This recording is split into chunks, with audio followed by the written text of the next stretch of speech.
Yeah, yeah, just give me a minute. I'm gonna do some labs. Let's see here.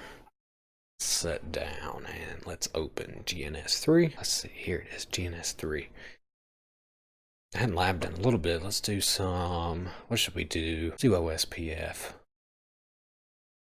Create a project. Okay, well that's weird. Usually it brings this up when I open it. Let's see. Let's title this OSPF. Connecting. New version. Not right now. GNS3 VM is starting. VirtualBox is opening. Can we hurry? I've got stuff to do. One eternity later. Ah, screw it. I'm not gonna lab today.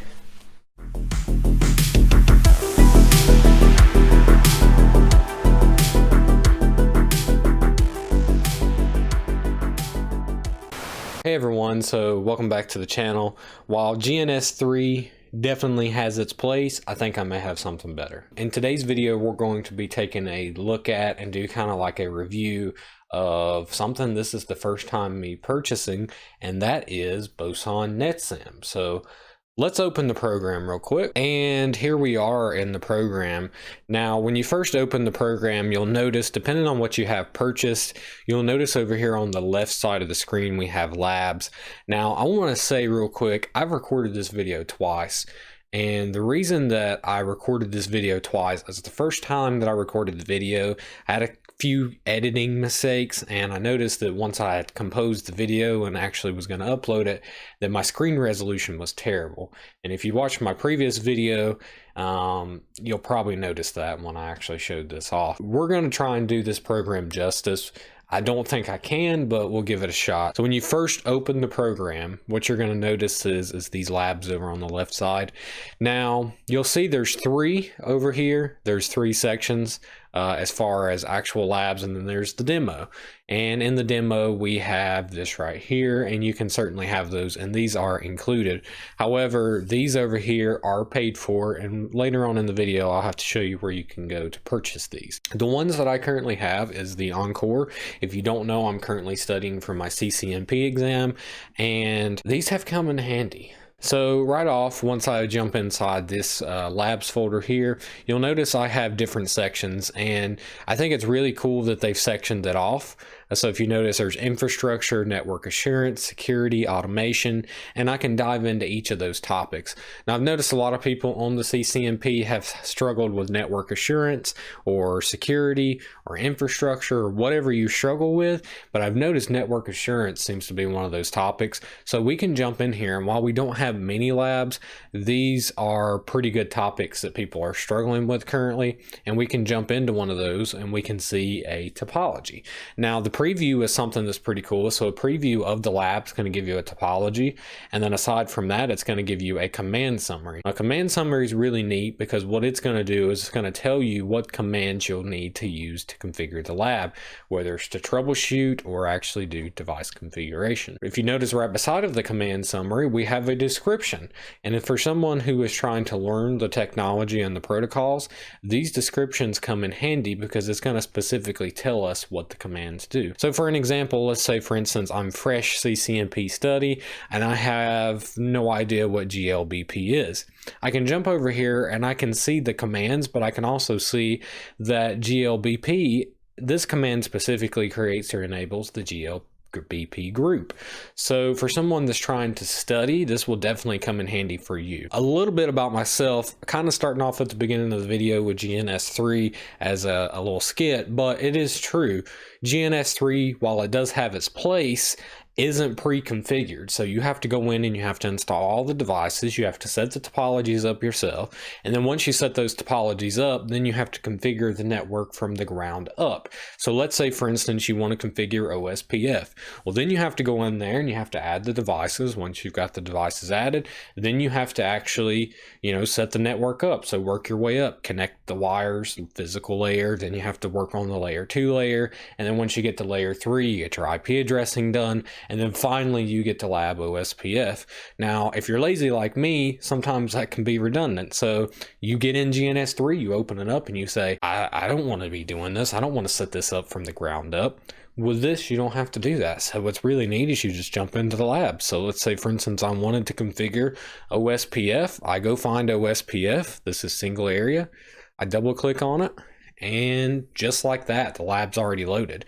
And you'll notice I have these devices over here. And let's take a look at the topology. It's going to go step 1, step 2, step 3, whatever the tasks are. And imagine these are like tickets. So task 1, configure OSPF on P1R1, P1R2, and P1R3 using a process ID of 1 on all interfaces. So what we can do is we can jump on P1R1 and we can configure OSPF just as if this was a ticket. So we say router OSPF1, and that's going to start it off with a process ID of 1. So what you do is you work your way down, and sometimes you'll notice a question like this. So number 3, it says on P1R1, how many OSPF routes exist? Well, we would do our verification process, but let me show you something that I do. Now, this program may have an official way to do it, so to speak, but this is just the way that I handle it. I'll hit a print screen, and once I hit my print screen button, I will actually take a copy of the objectives, and I just do something very simple. Open Paint, and I'll Control V that, and then what I do is I come down here, and then I'll put like a number 3, and then I'll put, you know, the number of routes. I'm gonna say 62. I hadn't checked, but you know, I say 62, right? So, and I'll work my way down, and I think that's pretty cool because there's a lot of verification that's involved in this. So they want to make sure not only can you configure the protocol, there's also troubleshooting labs in here. An example of that is troubleshooting ether channel. You can see I've actually already did this one. Let's take a look at what that looks like. So it'll give us a lab topology just like the rest of them. But what it'll also do is it gives us objectives to actually troubleshoot. So step 3 on this one says on the distribution switch, display a list of switch interfaces and their states. What is the state of the port channel interface? So what we can do is we can jump over to our distribution switch, and you see how fast it is. We can jump over and we can say show ether channel, and we can see that, or we can say show interface status, you know, and you'll go through your troubleshooting steps to see. Well, we can see our port channel 1 is connected and it's a trunk link. It was negotiated with auto duplex and auto speed, and then we can see the type of Ethernet interface. So this is really cool because you're going to be troubleshooting sometimes in real life. You may have an issue that is persistent and you need to troubleshoot and figure out what that is. And these lab objectives will definitely help you get that experience in troubleshooting the topologies, and that will also carry over to your work. So you'll notice over here in the labs, like I said before, I currently am studying for Encore, so that's what I have. This is my first time around using this, but I do look forward to using it for my 300-410, which hopefully I'll be purchasing once I pass my Encore. Now these labs are pre-built into it, as I've said before, but what's also really neat is we have over here in available devices, you'll notice we have devices. So just like GNS3, you can come up and you can hit the new topology tab, and then from there we can take those devices and we can connect them up. Now let's say for instance I want to add a new device. So I'm going to bring this up, and then I'm going to bring these over here, and let's go under the 800 series, and let's just take this and drag and drop it.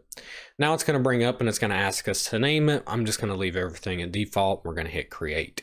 Now I could dock this over here where the labs are at, but for now I'm just going to exit. Now I have this device available, and in this device I can configure it. So I can come over here and I can add a connection, and I can actually configure that device. So I can set up my own topologies just like you would inside of GNS3, except for these are very packet tracer-esque, meaning that these are simulations rather than an emulation. So we can come over here and we can hit add connection, and we'll connect these two devices together, and like that it's done. So now I can come over here under router 1 or router 2, and I have those devices actually there. So let's go ahead and hit the start button on this, and it's going to give us a warning letting us know that there's unsafe progress. We'll go ahead and allow it, and we're just going to give it a second. And we'll come over here, hit enter, and it's done. So it's really fast. I don't think there's an option for, you know, like Wireshark or actually tracing the packets, although that certainly would be cool.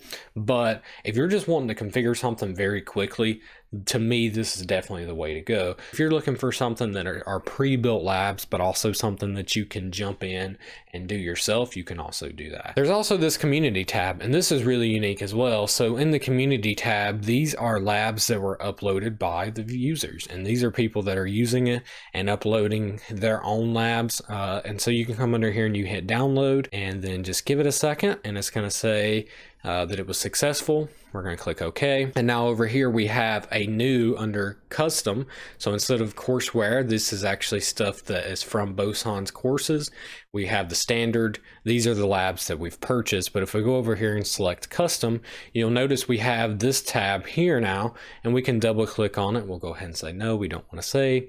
And then here we have these topologies that was created by the users, and you can come under here and configure it and follow the steps that someone else has created. That is really unique because they can only add so many labs under here, and they add what they think is appropriate, and I think they did a really good job of that.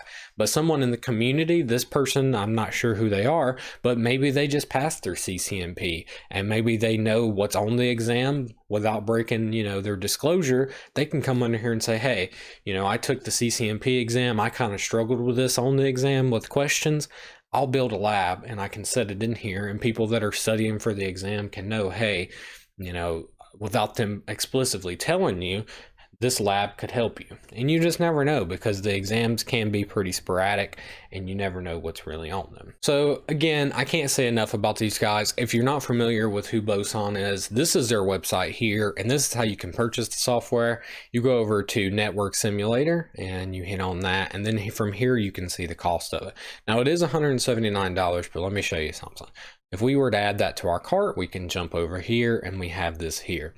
You'll notice there's a special offers tab. I can't guarantee that these offers will be the same for everyone, but you may have special offers under there. Let me log in real quick. So here's the special offers tab, and in here we have save 15%. So these are offers that, again, I can't guarantee are going to be the same for everyone, but you may have special offers under here that you can purchase either a bundle to get their XSIM with the NetSim, or whatever the offers they're offering you at the time.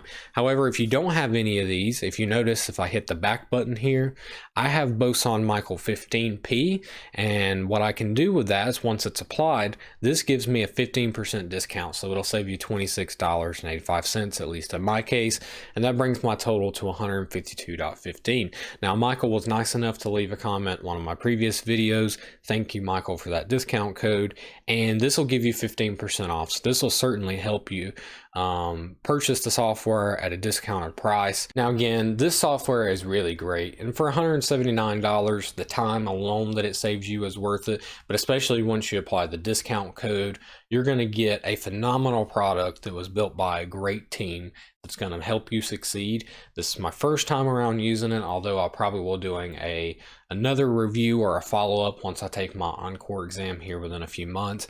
I'll let you guys know how it helped me. I know I certainly love their XSIM product, and I have been using that for a while. If you guys would like to see a review of that, I will certainly get around to it. Thank you guys for watching. I certainly appreciate every single one of you. Please leave down in the comments any suggestions to help me improve the channel, and I look forward to seeing you in the next one. Bye.